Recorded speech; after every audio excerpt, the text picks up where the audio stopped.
Now imagine a creature with a body that is reminiscent of a cuttlefish, with eyes sticking out from stalks like a funky headband, fins on its tail, and a long skinny nose ending in a mouth full of teeth. Or maybe this thing could be a claw. Yep, the Tully monster is on the move. It's definitely one of those freaky creatures you wouldn't like to face while scuba diving somewhere. Luckily, it went extinct 300 million years ago. This unusual marine beast was discovered in the 1950s in Illinois, and scientists couldn't even agree what it really was. Some thought it was a vertebrate, which means a group of creatures with a spine, like us humans. But a team of researchers in Japan studied many fossils of the Tully monster, using advanced laser scanning technology to check them in detail in 3 dimensions. There's still a lot they don't know about the Tully monster, but they managed to realize it didn't have any spine at all. Now the next step was to see what type of invertebrate it was. Could it be vertebrate-like, such as a land sled? Or are we talking about something closer to snails and worms? They also discovered the creature had segmentation in the head area that extended from its body, and that's not something bony creatures have. Still, in recent years, some researchers had the idea the Tully beastie could be related to jawless fish, such as lampreys. These fellows belong to the most ancient group of vertebrates, and are not pleasant to see either. In the case of lampreys, we're not talking about extinct animals. They're still out there somewhere, wandering the ocean and scaring other animals, or you, if you see it in the northern and western parts of the Atlantic Ocean where they live.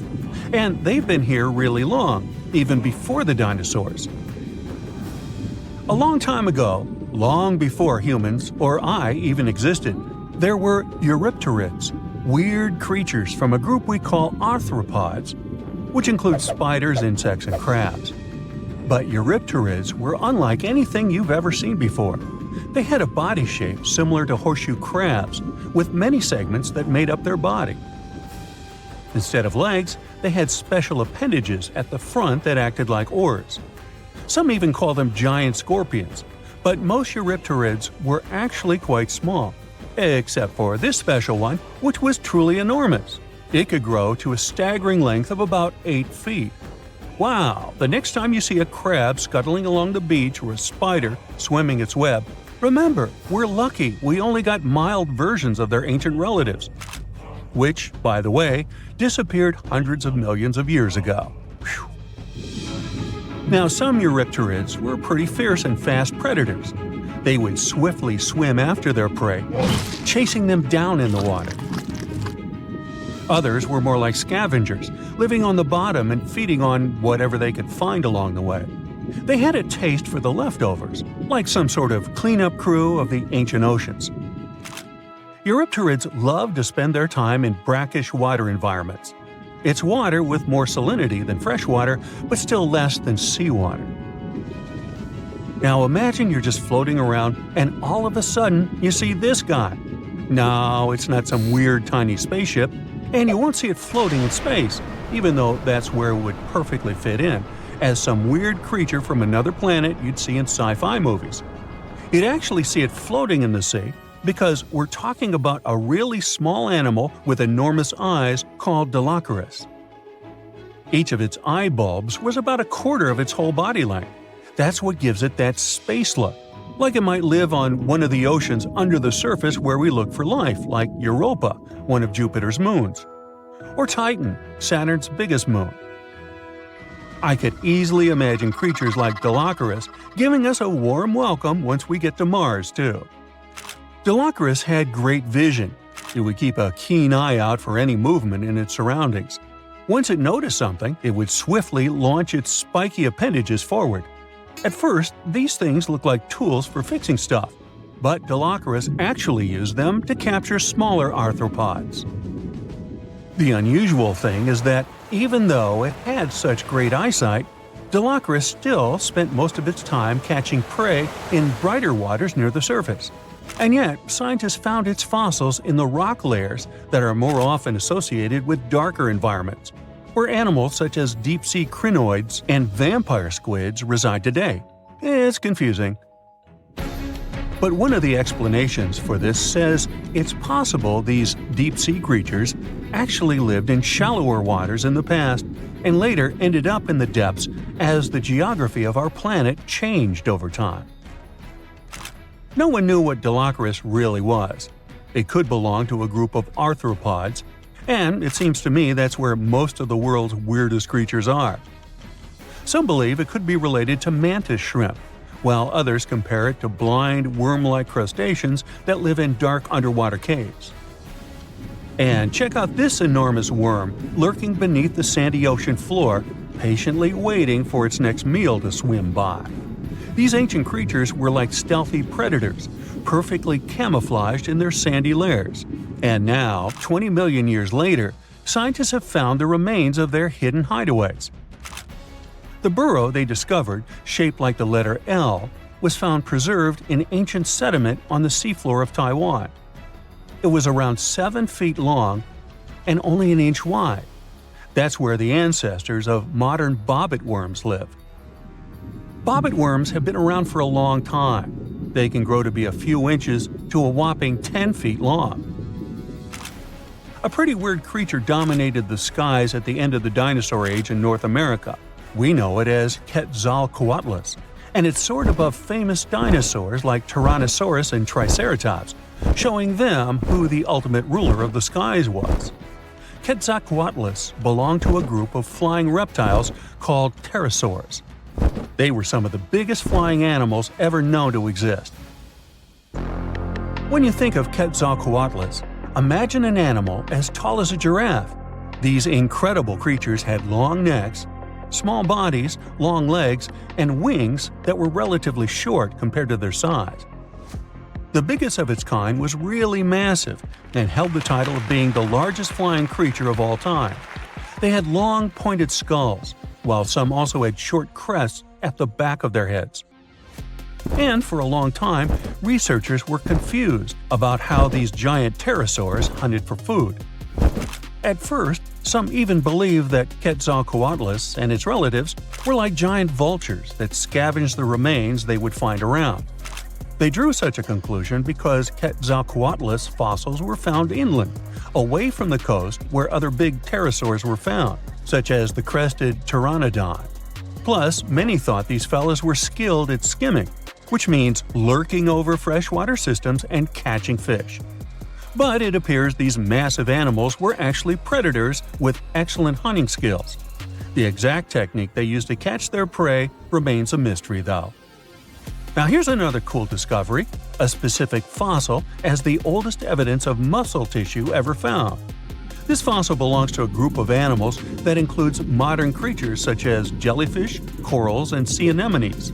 And it looks so cool and unique, right? It has bundles of fibers arranged in a four-fold symmetrical pattern, similar to what we see in cnidarians today. This arrangement is different from any other fossil from that period. Now this fossil may look weird, but it helps us understand the evolution of muscle tissue in animals. All of us actually, got new options for discovering different feeding strategies and generally new things to do thanks to muscles. And it's not like scientists usually get to study fossilized muscles. It's more that they learn about that based on how animals feed, reproduce, move, and do other things. So this cool fossil suggests animals may have had an earlier origin than we used to believe. Now, the Mariana Trench is the deepest and probably the most enigmatic place on Earth, whatever that means. Bizarre creatures such as deep-sea anglerfish, frilled and goblin sharks, barrel-eyed fish, hatchetfish, live in a crescent-shaped trench in the western Pacific. Just 3 people have ever descended down the Challenger Deep in the southern end of the Mariana Trench. There, at a depth of almost 11,000 feet, vents are bubbling up carbon dioxide and liquid sulfur. Mud volcanoes erupt under the pressure 1,000 times greater than at the surface. And so, it's no place I want to go. So bye! Get back in there. Alright, since you clicked, yeah, you're about to visit places no less mysterious and creepy than the Mariana Trench. Your first stop is Mexico, the Yucatan Peninsula to be precise. See those bottomless sinkholes filled with crystal clear water? It's fresh water that overlies salt water seeping from the sea. The sinkholes are called cenotes. The Mayans believe these natural wells were the gateways to the underworld. Thousands of cenotes, created by collapsed limestone bedrock, form one of the world's longest underwater cave systems. You can easily get lost in this tangled, mysterious network. Now it's time to visit the Caribbean. There, you'll get to a depth of almost 8,000 feet to see the Van Dam vent field. The hydrothermal vents fire out streams of muddy, scalding water with a temperature reaching 400 degrees Fahrenheit.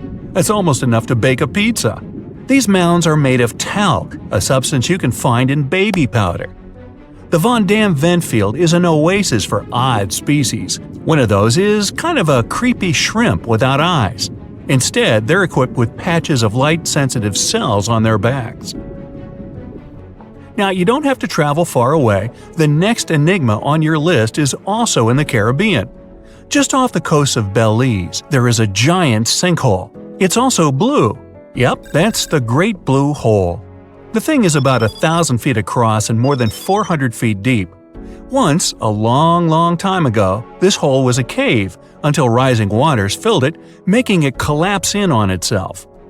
The deeper you descend into the Great Hole's crystalline waters, the darker it becomes. You see tons of stalactite-filled caves, but don't even try to enter them unless you want to get hopelessly lost. Once you reach a depth of 50 feet, you notice the water shimmer. That's the invisible line dividing the sinkhole's salty top from the freshwater abyss. Time to get out of there. Who knows what you might come across in the murky depths? Your next destination is off the Pacific Northwest coast. Almost 500 streams of methane bubbles were discovered there several years ago. Because of the bubbles, the vents got the name champagne seeps, which sounds better than the fart spas.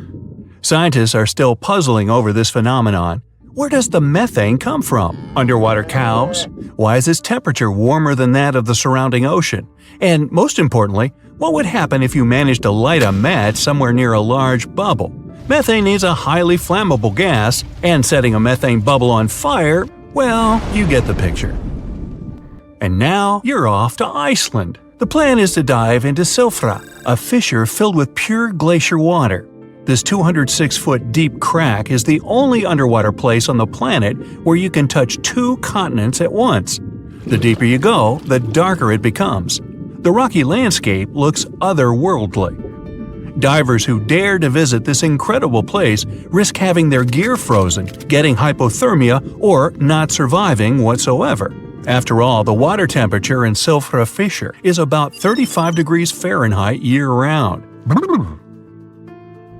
Your next destination is Scotland. Okay, cue the bagpipes. If you dive in the Gulf of Corryvreckan, a narrow strait between two islands, you'll see massive underwater rocks and deep holes.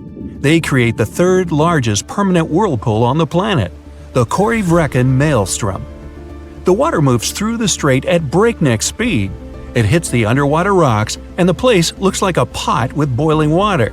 The waves, created in the process, sometimes reach a height of 15 feet, and you can still hear the roaring whirlpool from 10 miles away. It's believed the Corryvreckan Maelstrom has swallowed dozens of sailors over the centuries. They were caught unaware by the ferocity of this natural phenomenon and pulled underwater in the blink of an eye. Okay, enough bagpipes. Your adventures are getting more and more extreme. You're heading for Antarctica. There, in the Southern Ocean, you'll find the Ross Sea Ice Shelf. Say that 5 times real fast. Later, not now. It's roughly the size of Spain, with the ocean underneath containing as much water as the North Sea. Once, scientists drilled all the way down through this enormous chunk of ice. Imagine their astonishment when they found life in those extreme conditions. The researchers came across dozens of mysterious species not known before. The most unnerving were upside-down swimming fish and overturned sea anemones hanging in the frigid waters. Hopefully, bizarre places with a notorious reputation don't frighten you. Well, too bad, because you're about to visit the Bermuda Triangle. It's an area between Bermuda, Florida, and Puerto Rico where planes and ships seem to vanish in thin air. For the first time, this place attracted a lot of attention in 1945. That's when 5 U.S. Navy planes disappeared during training. Before radio contact was lost, the flight leader said, "We're entering white water. Nothing seems right." After that, the planes with 14 men flying them disappeared. Even scarier, a rescue plane with 13 people on board never came back as well. Some people believe the mythical city of Atlantis lies at the bottom of the triangle.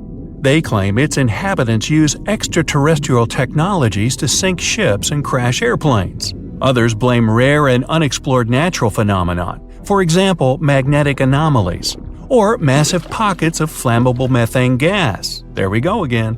Then, if a bolt of lightning ignited a giant methane bubble near a ship or a plane, this could probably make it sink without a trace, except the smell. But methane is found everywhere all over the world, and it never behaves this way. Some experts aren't sure there's a mystery to explain whatsoever. Lots of busy routes pass through this area. No wonder more ships and planes sink there than anywhere else. Now, prepare some warm clothes. You're heading for the north again. Your destination is Cape Desolation in Greenland. Nice place. In 2012, Canadian researchers were sampling the water in that area, and their equipment came back to the surface with pieces of coral attached to it. That's how a cold water coral reef was stumbled across. These unique pinkish corals can easily go without sunlight and live in strong currents 3,000 feet below the surface. Another unique spot you can't miss lies between Greenland and Siberia. The Gakkel Ridge is the deepest and most remote portion of the global mid-ocean ridge system. In some places, it reaches the depth of more than 3 miles. It's only natural the darkest corners of this underwater world remain unexplored.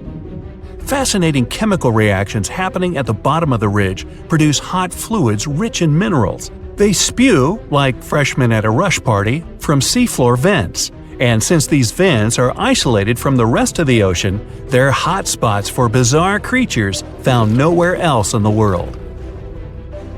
Your next stop is just off the coast of Cuba. Circular columns, paved floors, symmetrical stone structures. That's what the Cuban underwater city looks like. What happened there? Why was a large city abandoned at a depth of more than 2,000 feet? Lots of people believe those are the ruins of a long-forgotten civilization. But scientists have their doubts. They claim the lost city is nothing but a natural phenomenon that appeared about 5 million years ago.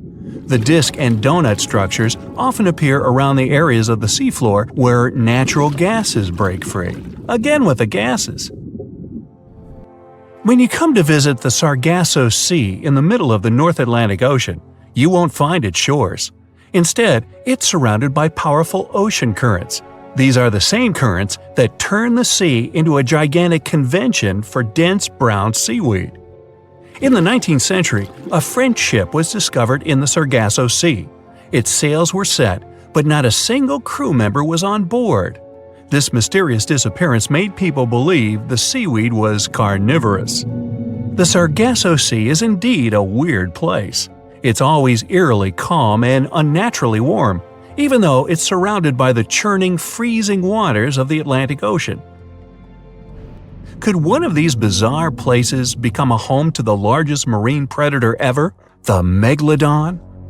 The giant shark's teeth, some larger than an adult man's hand, have been found pretty much all over the world. But since these creatures preferred warm, shallow waters, they lived along the coastlines of all continents except Antarctica. In other words, it'd be a waste of time to search for the giant predator in the depths of the Mariana Trench, in Greenland, or in Mexican cenotes. But then, could it choose the waters of the Caribbean to hide from the hustle and bustle of the modern world? Don't get your hopes up. There's been no proof the Megalodon does exist these days. It wasn't a shy, elusive animal, and still, no one has seen this shark lurking around recently. Not even near the fart spas. You decided to go scuba diving for the first time. The water is clear and the sun is shining on the seabed. You take a few selfies and the fish swimming by when suddenly, the ocean goes pitch black. You look up and Oh my, what is that gigantic animal? It's definitely not a shark, not a whale. Is it a turtle? Yup, but fear not, it's not gonna hurt you. If you had lived on this same Earth about 72 million years ago, then maybe this could have really happened to you. Scientists have recently found the fossils of a gigantic marine turtle that could have grown as big as 12 feet. If you don't have any idea of how big that is, let's see some examples. That's the average length of a hippopotamus, 6 golden retrievers, or 2 Michael Jordans stacked on top of each other. The turtle's scientific name is an homage to that old-school sea monster called Leviathan. Maybe you remember this from old-school history lessons. The Leviathan is supposedly a mythical creature that would swallow entire ships or people that were deemed too greedy by the creature. Can you imagine being swallowed by this humongous sea turtle? No, thank you. The fossils of this gigantic creature began to be excavated between 2016 and 2021, all the way in northeastern Spain. The first fossil was located by a hiker in the Spanish Pyrenees, and it was around 8 inches long. The pelvis of this turtle alone measured around 35 inches. It would definitely be one of the biggest turtles today if it hadn't gone extinct. FYI, the largest living sea turtles today can reach up to 6 feet in length, which is already pretty big. Now, how about a gigantic prehistoric scorpion? I bet most people here are not huge fans of these creatures, especially since they're poisonous, which is why the thought of a 9-foot-long aquatic scorpion might be the stuff of nightmares. Let's just say that if they hadn't gone extinct some 400 million years ago, lakes and rivers would be much more dangerous places for humans today. These gigantic insects were considered to be apex predators in their time, hunting everything from fish to other animals, even of their own kind. Yikes! I got goosebumps just imagining these creatures. Should we thank the asteroid that hit our planet now or later on in this video? Another prehistoric animal that would shock humans if it were still alive is the so-called Megatherium, a gigantic sloth. This huge sloth is believed to have grown up to 20 feet long, and its weight could be up to 8,000 pounds. It was found in the woodlands and grasslands of South America. The creature used to stand on its 2 feet in order to reach leaves on high branches. These giant sloths had huge claws. They helped them climb trees. I gotta say, I feel uncomfortable imagining these elephant-sized sloths climbing trees. Oh, of course, some dinosaurs will make our super-sized creatures list. But before that, here's a fun fact. Did you know some dinosaurs are still alive today? Scientists have proven that birds are classified as theropod dinosaurs. Such infamous creatures as the T-Rex and Velociraptor belonged to this group. I'm sure you've heard these names even before you watched Jurassic Park. The Velociraptor is that scary dino that breaks into the kitchen. Well, they evolved, gained some feathers, and turned into various species of birds we know today. That means that any bird from chickens to those little blue ones is a direct descendant of dinosaurs. Now, does the name Spinosaurus ring a bell? You can see this huge dinosaur in some museums today. Its fossils, I mean. The Spinosaurus was one of the biggest land predators to walk Earth. Actually, to walk its land and water, since scientists believe that this dino was semi-aquatic. It fed mostly on meat, which means humans would be its natural prey if it lived today. This meat-eating dino lived around 90 to 100 million years ago. It was about 60 feet long, 12 feet high, and weighed up to 22 tons. Its head was around the size of 8 bowling balls and was shaped like a crocodile's face. Basically, the Spinosaurus was a big African elephant with the face of a crocodile. Just kidding. But that would look funny though, wouldn't it? A much more attractive dino was this guy. It's considered to be the largest dinosaur that has ever lived on our planet. What made it so big was its extremely long neck and very long tail. You wouldn't want to stand behind this creature, believe me. If it decided to swish its tail, you'd get catapulted very far away. This creature lived around 100 million years ago, and its fossils were first found in Argentina around 2012. The dino measured 120 feet from head to tail, which made it almost as big as an American football field in width. And have I mentioned it weighed almost as much as a space shuttle? A staggering 75 tons. If it had been a carnivore, it would have probably been the greatest predator. But this big guy was a peaceful herbivore that had such a long neck that it could eat leaves from high trees. Cute, right? We must also talk about the Shastasaurus. As the name suggests, this animal is popularly known as the Mount Shasta lizard. Even though it was a marine reptile and probably never set foot on the mountain itself, this dino was usually around 23 feet long, but there was a specific strand of this species that could get as big as 69 feet long, about the size of the great blue whale. This made it the biggest marine reptile to have ever lived. A fun fact about the Shastasaurus is that scientists believe it didn't even have teeth, which means it could only feed on soft-bodied prey, such as squid, for example. The next animal on our list is the blue whale. Believe it or not, the biggest living animal on Earth actually started small. These days, the average mature blue whale can reach up to 100 feet in length and weigh up to 200 tons. That's more or less the weight of 40 elephants put together, or 30 Tyrannosaurus rexes, or 2,670 average-sized people. Blue whales have to eat up to 50 million calories per day to support that body. That's the equivalent of 30,000 Big Macs, just FYI. But blue whales weren't always this big. They actually evolved from a four-legged mammal that lived on Earth around 48 million years ago. Their ancestor was called Pakicetus, and it was only 6 feet long. Here's a fun fact. To be able to live in the water as one does today, the blue whale had to go through some intense adaptations. A blue whale can replace up to 80 to 90% of oxygen in its lungs each time it takes a breath. A human replaces only up to 15% for comparison. It allows these animals to dive for up to 1 hour at a time, down to a staggering depth of 330 feet. Elephants were bound to make the list.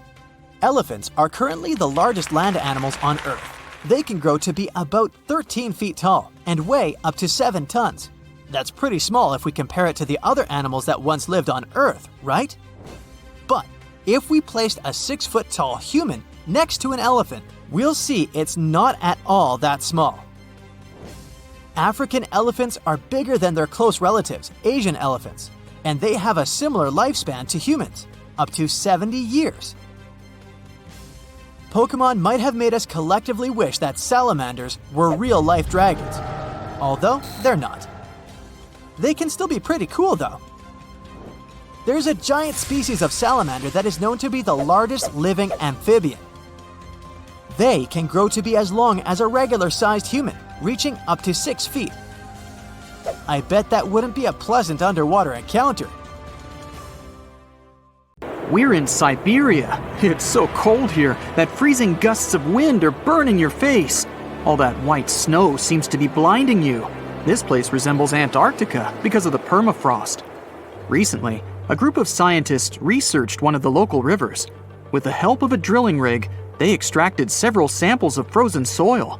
The scientists were shocked to find living creatures inside the ice. Later in the laboratory, they realized that the creatures were microscopic multi-celled organisms known as deltoid rotifers. These creatures looked like little worms. Scientists knew that these worms could live in frozen conditions for up to 10 years. But the age of the rotifers found in the ice was about 24,000 years. And after defrosting, They began to reproduce, as if they had been sleeping for several hours, not thousands of years. Further analysis showed that these organisms could stay frozen for hundreds of thousands of years. The rotifers might have lived during the time when people didn't invent the wheel yet. And this isn't their only superpower. Deltoid rotifers are among the most radioactively resistant animals on Earth. They can survive in places where there's no oxygen and water. They can also stay alive in areas with high acidity and can live without food and water for a long time. By the way, these are not the only creatures that are known for living for thousands of years. Particular types of moss and some microorganisms are also almost immortal. Nematodes, also called roundworms, are some of the most adaptive varieties of worms in the world. Imagine the Eiffel Tower standing tall and proud. And now, let's make it 10 times higher and place it underground. Exactly at this depth, many thousands of feet under the surface, scientists discovered these creatures. There's no sunlight and almost no air in this place. And since it's much closer to Earth's core than the surface of our planet, the temperature here is higher than in the middle of the hottest desert. Millions of tons of soil above create insane pressure. But all this couldn't prevent life from developing here. When roundworms run out of air, food, or when the temperature becomes too high, they get into a unique state of stasis, or deep hibernation. In this mode, the worm's metabolism slows down, and almost all the processes in their bodies stop. The creatures can sleep for a very long time, and only wake up when the environment becomes more livable. By the way, you don't have to go so deep underground to find these creatures. Nematodes are found all over the world. They can live in hot springs, deserts, high in the mountains, among the harsh ices of Antarctica, or inside animals and humans. Our next invulnerable creatures are tardigrades, also known as water bears. These are microscopic 8-legged invertebrates closely related to arthropods. It's impossible to see them with the unaided eye. But a conventional microscope will allow you to see tardigrades in detail. They look like minuscule bears. They're called water bears because they need a thin layer of water around their bodies at all times. It's necessary to prevent dehydration. Tardigrades have been found in all kinds of environments, from ocean depths to sand dunes. They're incredibly robust thanks to their unique organism structure. Yeah, they look soft, but their body is covered with a tough cuticle. This coating resembles the exoskeletons of grasshoppers, mantises, and many other insects. Water bears shed their old layer of the cuticle when they need to grow. Each of their 8 legs has 4 to 6 claws, which helps them cling to any surface. The bears can survive at a temperature that's almost 3 times as cold as the temperature in the ice of Antarctica. Heat doesn't harm them either. They have been proved to survive at the temperature that makes water boil. Also, water bears are not afraid of radiation and high pressure. In the depths of the ocean, pressure can destroy alloys of the strongest metals, but these creatures can withstand pressures 6 times greater. But the coolest thing is that they can live in the vacuum of space. Our planet has a magnetic field. This is a shield that protects us from solar radiation. Tardigrades don't need this protection. They can go into near-Earth orbit and come back unharmed, all thanks to a protein protecting their DNA from ionizing radiation. Like other immortal organisms, water bears can fall into a state of cryptobiosis.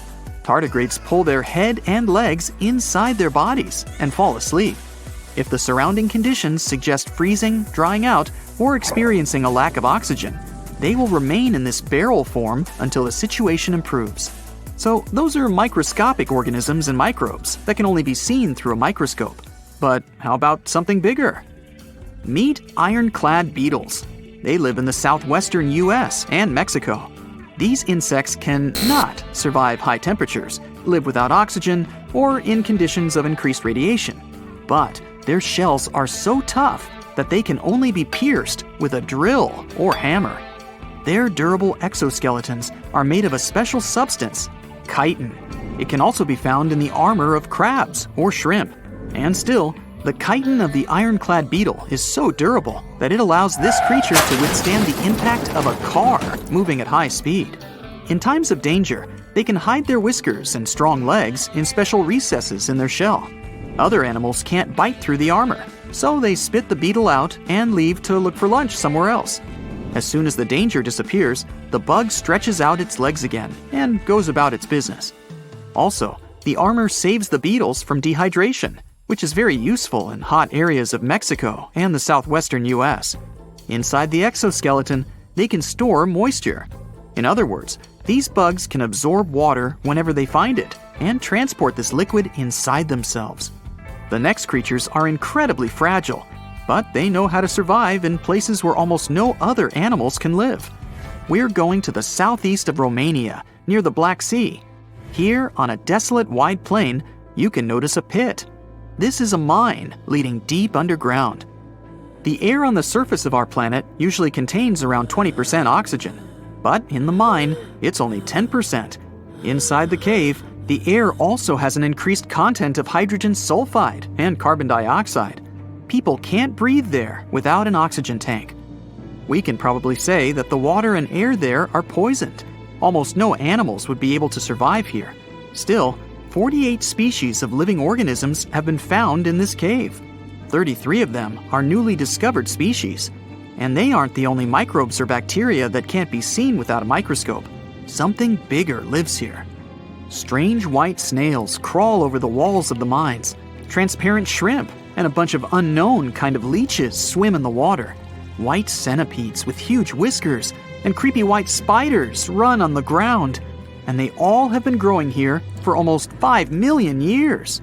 You might notice a water scorpion and another unidentified species of this animal. It doesn't look like its relatives living in hot sands or tropical forests. No living creature here looks ordinary at all.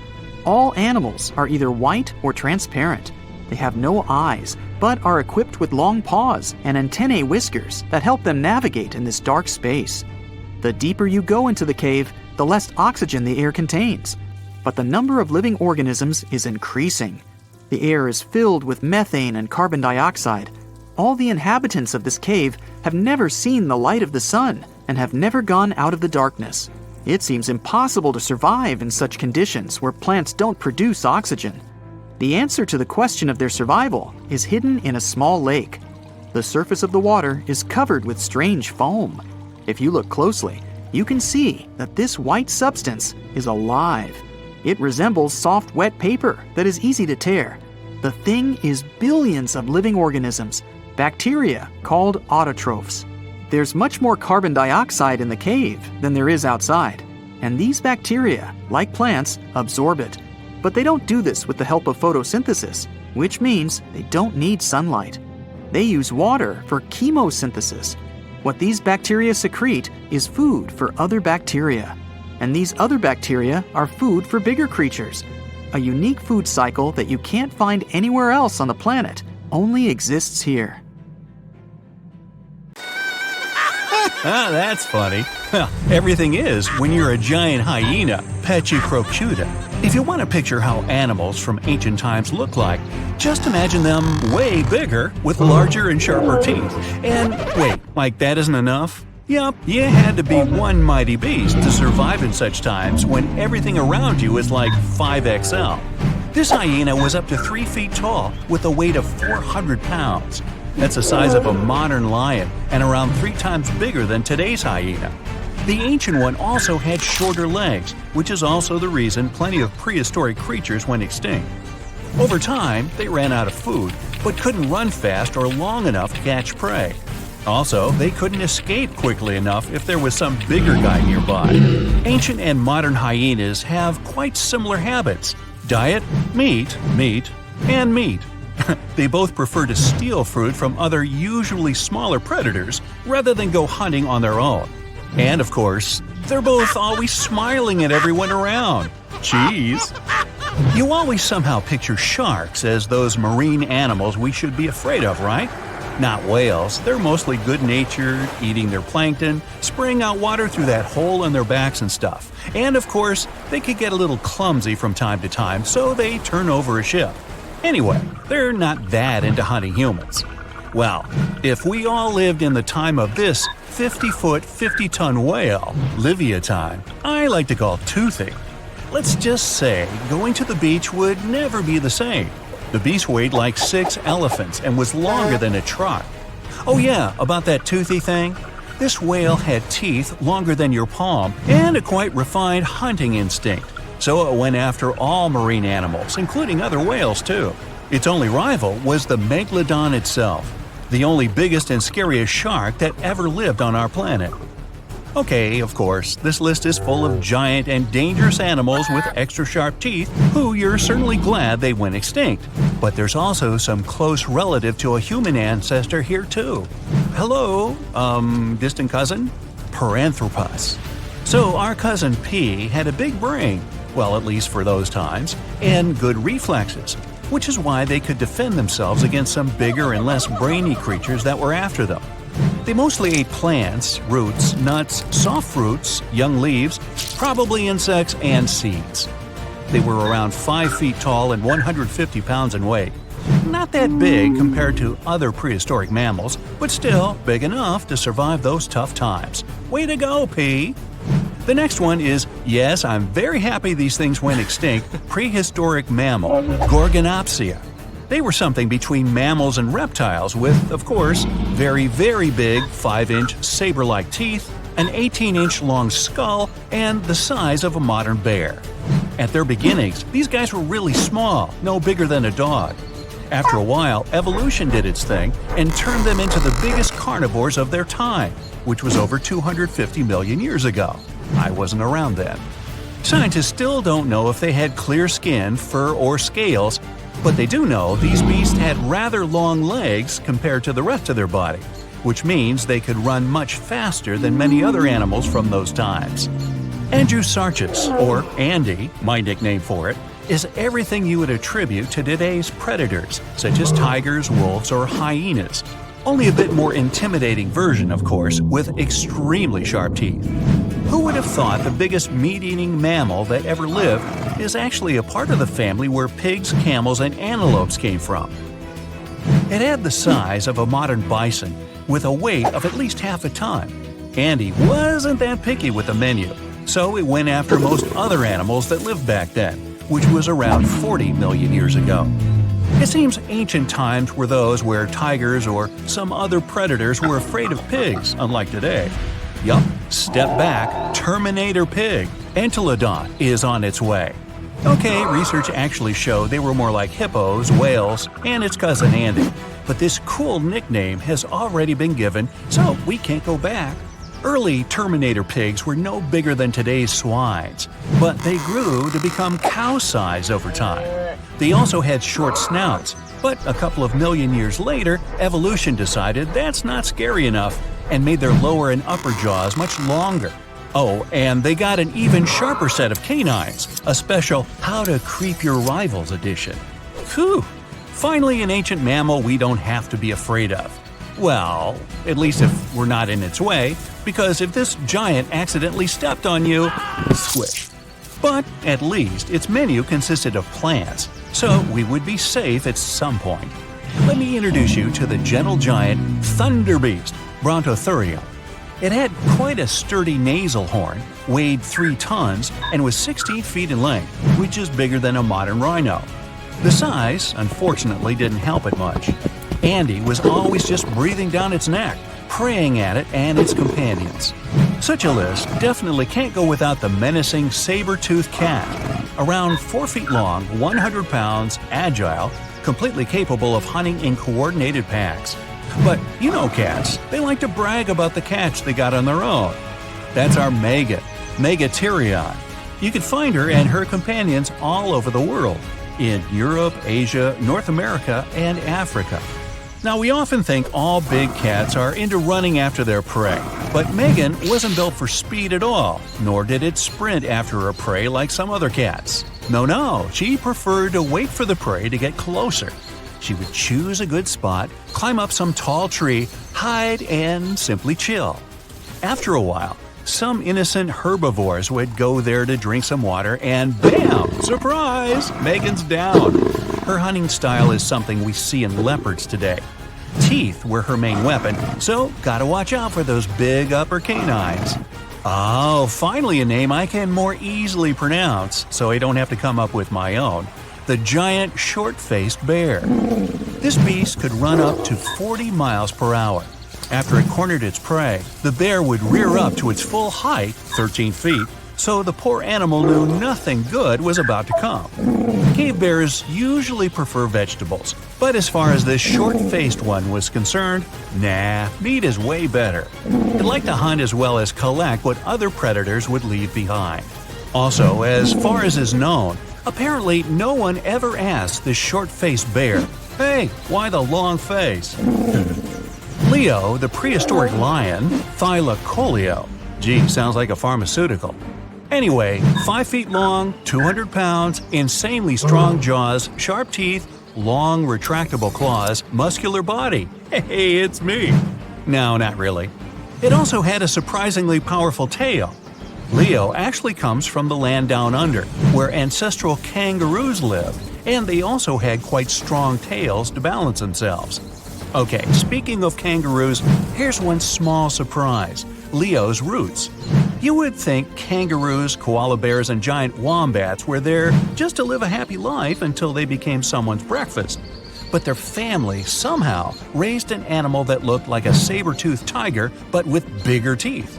Yes, Leo, way to go, breaking the stereotypes. Leo was somewhere at the top of the food chain in his times, even though he had one quite strong rival, a giant monitor lizard, Megalania, or even some plus-size crocodile, Quincana.